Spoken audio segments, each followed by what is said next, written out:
there, and welcome to AnimalChat, an Alberta SPCA podcast where we talk about animal welfare, animal behavior, and animal protection.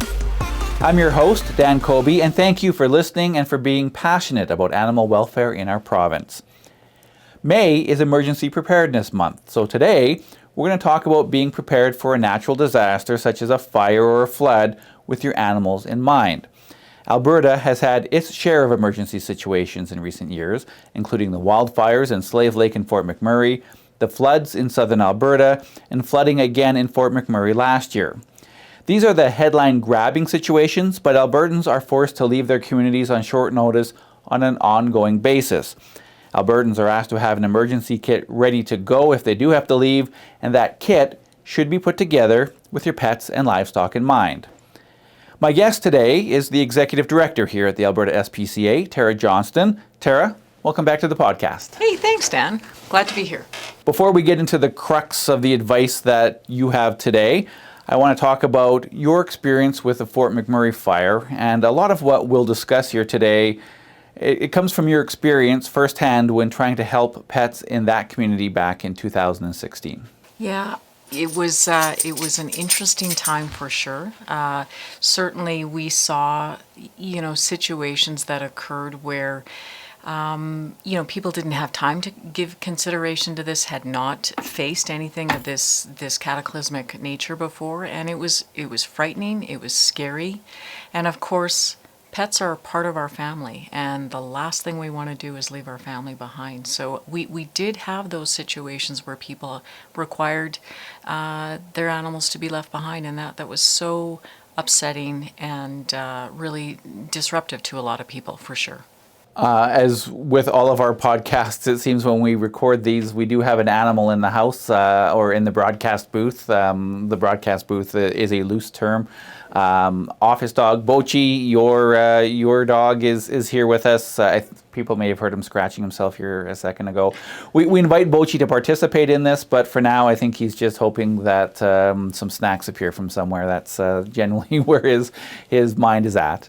You bet, and anything stressful, he likes to eat his feelings. So if we're talking about a stressful event, he would like a treat a little bit later, Dan, just so you know that. Yes, well, we'll take that under advisement, Bochi.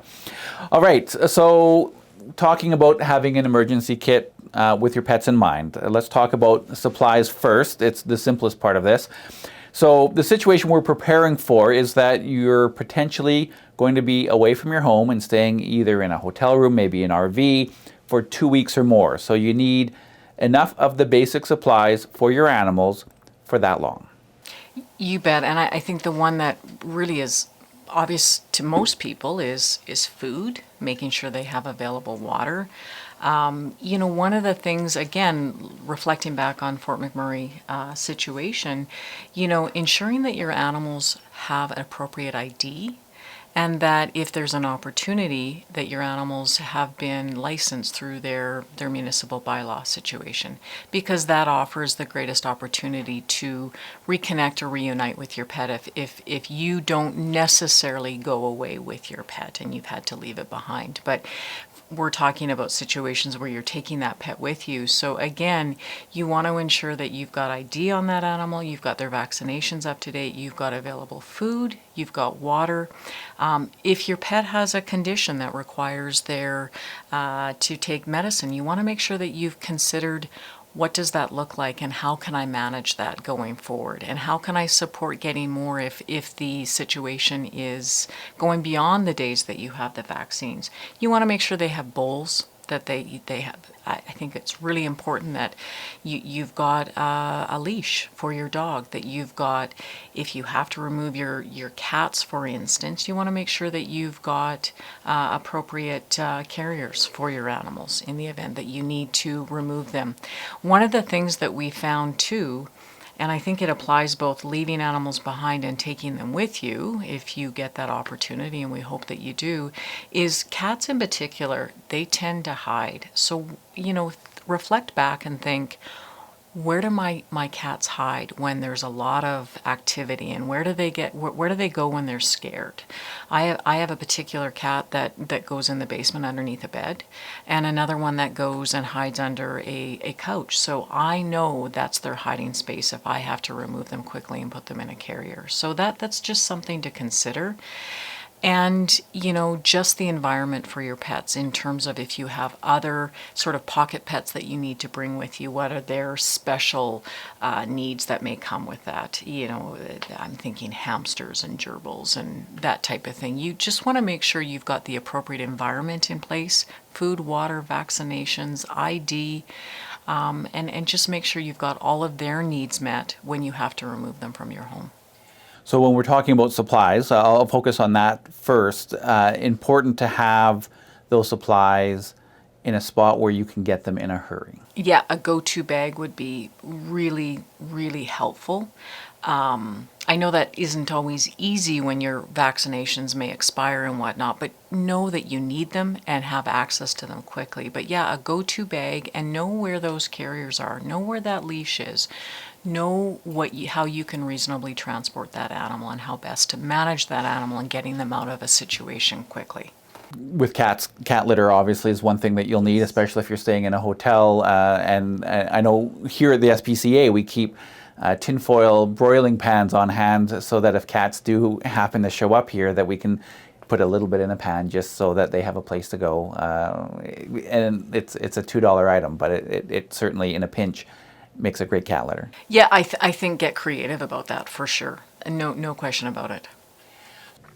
So medications, that's an important one. Trying to get medication renewed on short notice when you're not at home and don't have your records with you could be quite difficult. Absolutely. Again, referring back to Fort McMurray, that was a situation where the entire community was in peril, and we had seen veterinarian clinics have to be evacuated themselves, which meant all of the records remained there.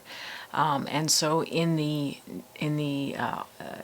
there was a need to secure additional vaccines, that would have been very, very difficult. So knowing what you have, knowing why you have it, any sort of records that you have that you can support that. If you have to have a discussion with another veterinarian in another community, that makes those discussions a lot easier. Because again, Fort McMurray, I mean, they were gutted in terms of the impact to the entire community, and we're talking about really, again, cataclysmic situations. But as an organization, just not that very long ago, we engaged with a couple of individuals that there was a condo fire, and it was very specific to that location. But again, same sort of situation where someone had to leave very quickly. With or without their pets in some cases, and how to manage that going forward. So these things apply in every day. It's not just a cataclysmic situation that we're looking for people to prepare for. What about a flood? What about just a condo fire? What about a house fire? Those are horrible, horrible events for the individual, but they impact the animals that live in those environments. I'm going to acknowledge that Bochi is scratching the carpet because he's looking for a more comfortable place to lie down. It's new carpet in the room that we're in, so lots of smells in there, and he's comfortable now. Yeah, good. He's good. Yeah, he's good. Good spot. He's looking handsome. Yeah, he just wanted to make himself known. Yeah. Most of what we've talked about so far revolves around the scenario where your home is under an evacuation order, and you're at home at the time. You're able to take your pets with you. What we have learned, especially with those larger type of situations like flooding or the Fort McMurray fires, is that people aren't necessarily at home when they're ordered to leave the community. Fort McMurray would be the best example of that. People were at school, were at work, and they had hours or less to get out of town. So explain how you can prepare for a situation where you have to leave, you've had to leave your pets behind, and now an organization like ours is going to be asked to go in and first get those pets out of those homes and then try to reunite. I know there were lots of challenges with trying to reunite animals with their owners following the evacuation of Fort McMurray. So it presents a really interesting and unfortunate situation where people are panicked, and again, these are family members. So, how can we position people to ensure that their animals are retrieved appropriately? And I think, one of the suggestion is ensuring that there's some sort of notification on the front door or location or entry into the home or location where the animals are. So the organizations responsible for retrieving those animals know the number and type of animals that they're looking at. So that certainly is a big deal. Once, again, recognizing there are individuals or groups that would go in and retrieve those animals, the next point there is, how do we reunite people with their pets? So assuming that the pets are in a facility, individuals have identified that they own these animals and they want to be reunited. Some people didn't have ID. Some people didn't have records with them that could assure ownership or ensure that they were getting the right animal back. It's not a funny story, but it's interesting. I can tell you that when people came to claim their beloved pet cat, who happened to be all black, that's pretty hard to, if you don't have any sort of clear identification or unique identification for that animal, it's pretty hard to match that up. There's a lot of black cats out there, or a lot of white cats, or a lot of tabbies. And so we really encourage people to take pictures with their pets so that they can be easily identified if they've got some various markings. Again, that ID piece is really important. Microchip, tags, anything of that nature where that can be easily identified, and any sort of records that follow that animal are incredibly important. Some people might argue, you maybe have retrieved that animal from my house, so you should know it's mine. And obviously that certainly helps. Sometimes the pets aren't in the house. That's right, and sometimes, in fact, that was a number of situations where the animals were either running at large, they were owned animals, but they may have been in the backyard, but through all the melee and the activity that they got away, or that they were outdoor cats or other type of species that was allowed to roam, not necessarily at large, but roam in the backyard. And so they got out. And so how do you reunite with that animal that looks like every other animal in the facility? So it can be really, really problematic. And so that was one of the things that we identified, was bring pets, bring pictures of your pets and you with your pets and that type of thing. It really did go a long ways to helping us reunite pets and their people. And everyone has a smartphone these days. Most people do anyway. It's really easy to have your records and your photos with you at all times, as long as you have your phone with you. Yep, absolutely. Absolutely. It's important to note that we're talking about pets, and people will be thinking of their own animals, and they have 2 cats and a dog, that type of scenario. We're talking hundreds, maybe thousands of animals that need to be retrieved from a community like Fort McMurray. There were a lot of animals to manage during that situation. Yeah, we reunited about 2,000 animals. And one of the things that we were surprised, because we were preparing for a number of dogs, one of the things that we learned is, makes sense when you think about it, dogs are relatively easy to bring with you. You leash them, you put them in your vehicle with you, and off you go. Cats, again, can be very, very difficult in those really chaotic sort of situations. Go and find a place to hide. We had reunited well over 500 cats to their people. And some of the other populations that we had a lot of were rabbits, reptiles, not your average species. And I say average, I think for a lot of people, they deeply care for their amphibians and their reptiles. That's a relationship they have with those animals. And so we were quite surprised that in terms of the animals that were being reunited, there was a high number of reptiles and amphibians, a very high number. And so that was part of our I would say somewhat it presented some challenges because the environments are so specific. The type of food, their needs are substantially different and very specific and distinct for that species. And so managing that was somewhat a challenge. And again, cats, as a general comment, we had a high number of them because, again, I suspect they're very hard to, having done that myself, to retrieve under chaotic circumstances. We did have a high number of cats too, but they don't. They're a challenge to manage on an ongoing basis in terms of that emergency type situations. There's enrichment needs and certain things that we were very concerned about when we had those animals in our custody and care.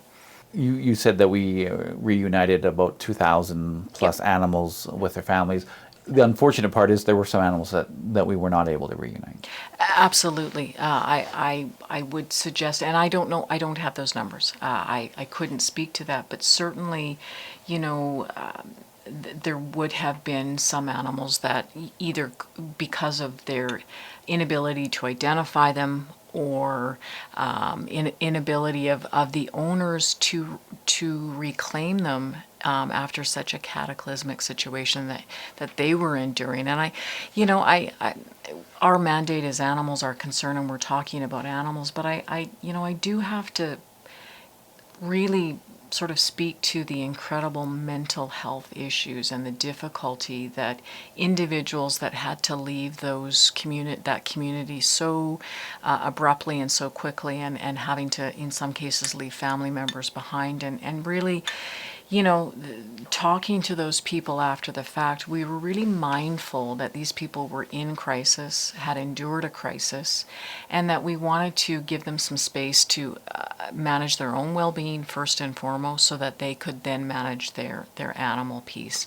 We had people come, when we contacted them saying them, we have, your pet is safe, it's under our custody and care, it's receiving appropriate careship, so please know that. How are you doing? That was an obvious sort of, or maybe not so obvious question. We acknowledge that some people hadn't brushed their teeth in a couple of days. I mean, this was really serious stuff, and for us to go to them and say, when are you picking up your pet? Yes, you want that pet. Yes, you want it back desperately, but do you have the capacity in terms of living conditions? You're staying at your mother-in-law's, you're staying at your sister's.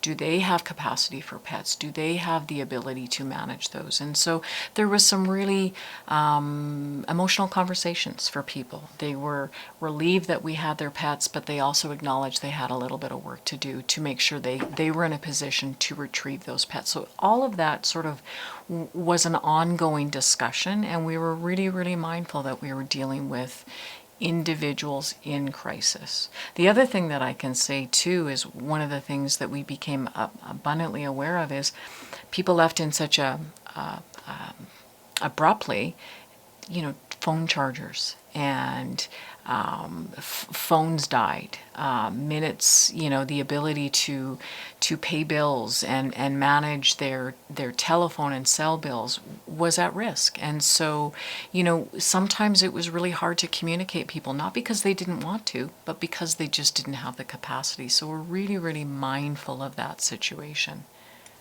We've talked a lot about the animals that likely are living in your home, certainly your backyard, the pocket pets, the cats, the dogs. There is always the situation of livestock as well, a much more difficult situation to manage because it's not easy to move them on short notice. Any advice for livestock owners?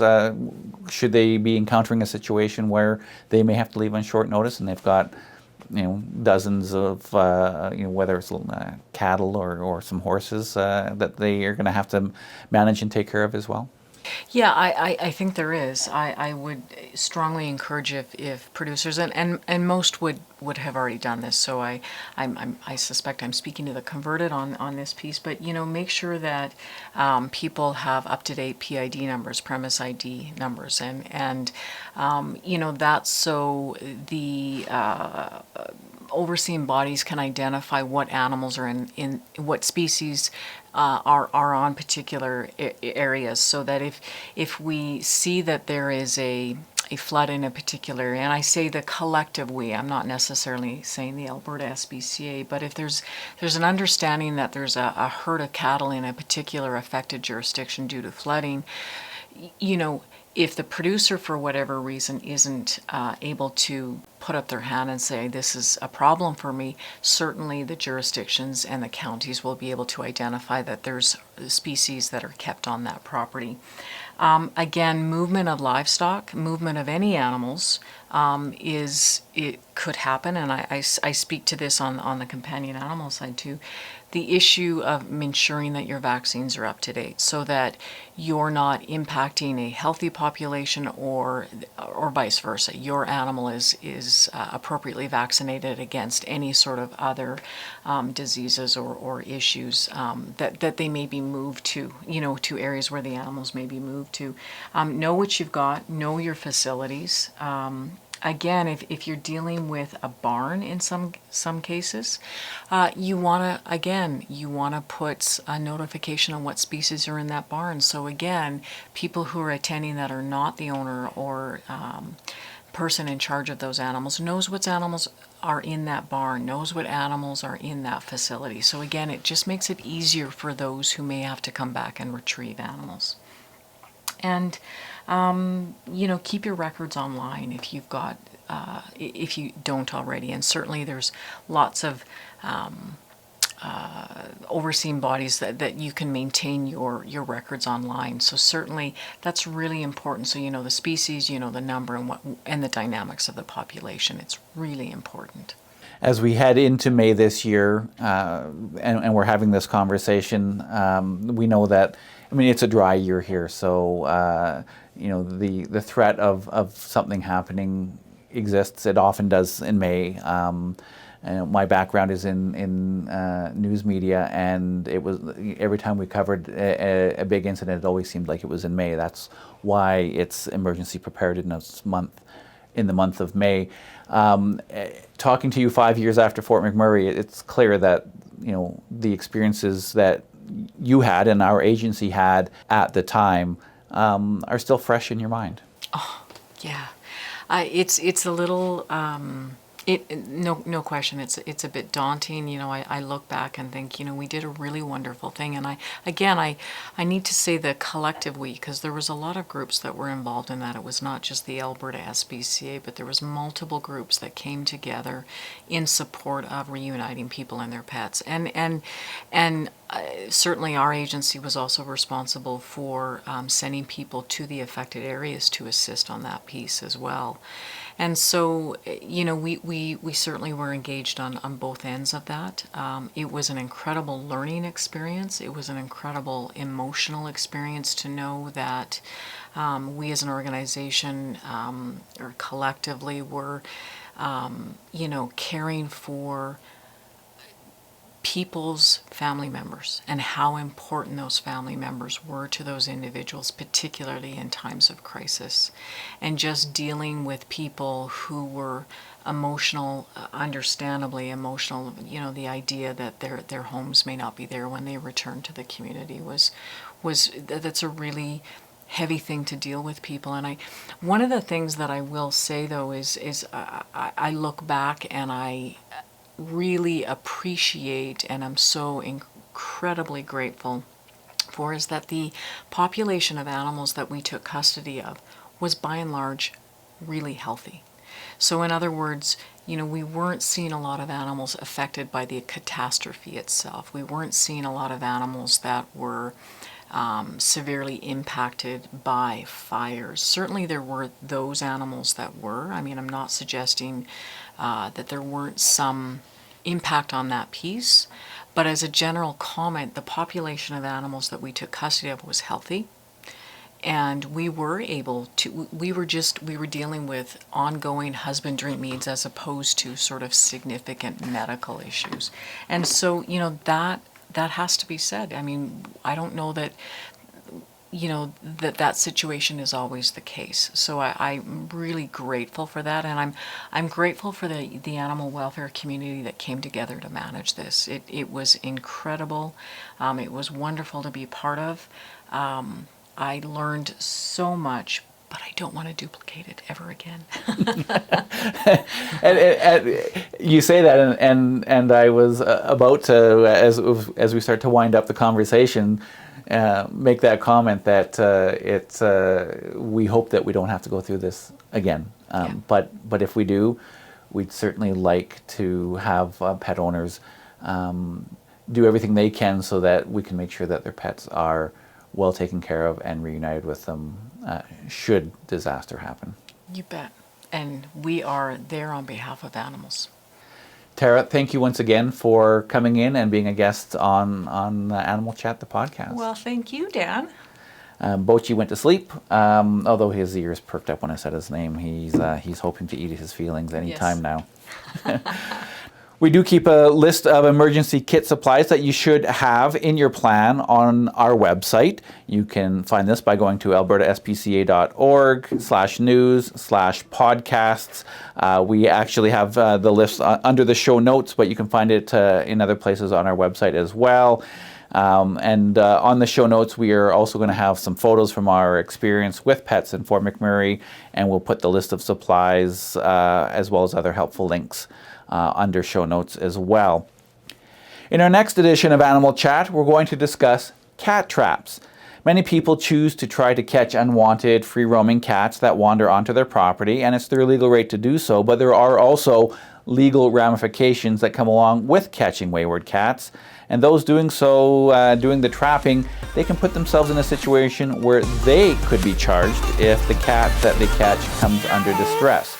Our Provincial Supervisor of Animal Protection Services, Peace Officer Stuart Dodds, will join us on the next edition of Animal Chat, an Alberta SPCA podcast. We'll see you then.